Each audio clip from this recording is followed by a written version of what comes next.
Hola, buenas.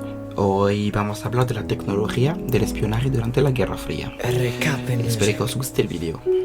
Todos debemos tener los mismos derechos, seamos o no capaces de atravesar fronteras. Bueno, desarrollado durante la Primera Guerra Mundial, el espionaje se hizo común durante la Guerra Fría.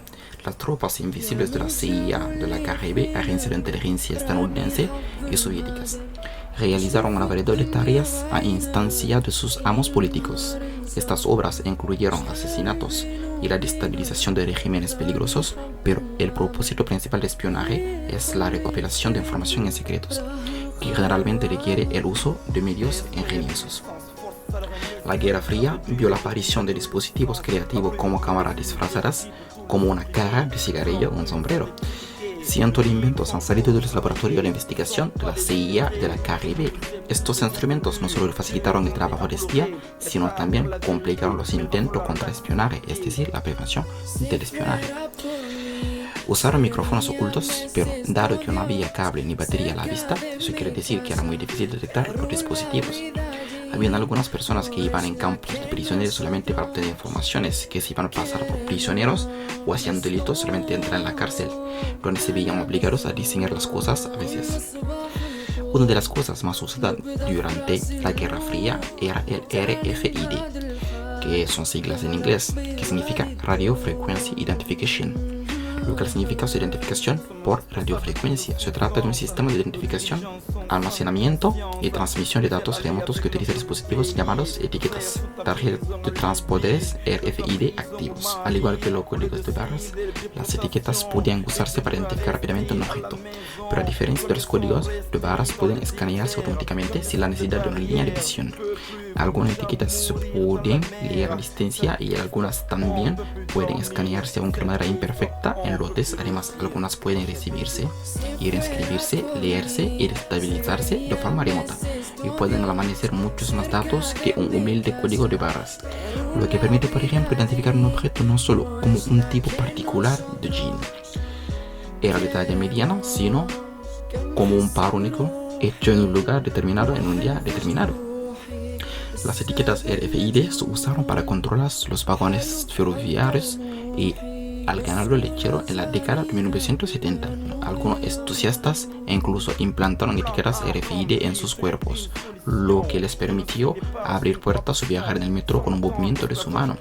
La Guerra Fría no solo nos dio técnicas de espionaje sin precedente y magníficos disparos de espionaje, sino que indirectamente también nos dio héroes. Por ejemplo, James Bond, aunque solo era un personaje ficticio popularizado durante la década de 1970, es visto como el mejor de los espías. James Bond es sin duda un espía perfecto creado por la imaginación, pero aunque es más raro, surgieron increíbles disparos de la Guerra Fría, como la diserción de Víctor Belengo en Japón, que todavía hoy se considera como uno de los mayores espías de la Guerra Fría.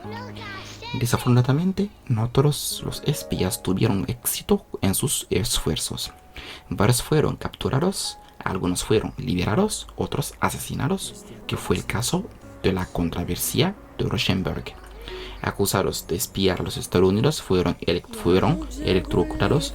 La contraespionaje no se detuvo allí.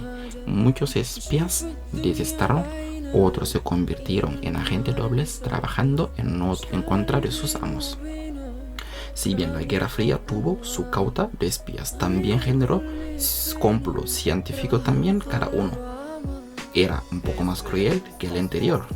Después de la información reunida de los espías, esta información se usó generalmente para crear conspiraciones. Asesinatos, golpe de estado, ataques nucleares han sido planeados por las agencias de inteligencia. A pesar del hecho de que generalmente estaban muy bien planificados, la generalidad de las parcelas nunca vio la luz del día. Las parcelas más comunes generalmente eran muy pequeñas, aunque había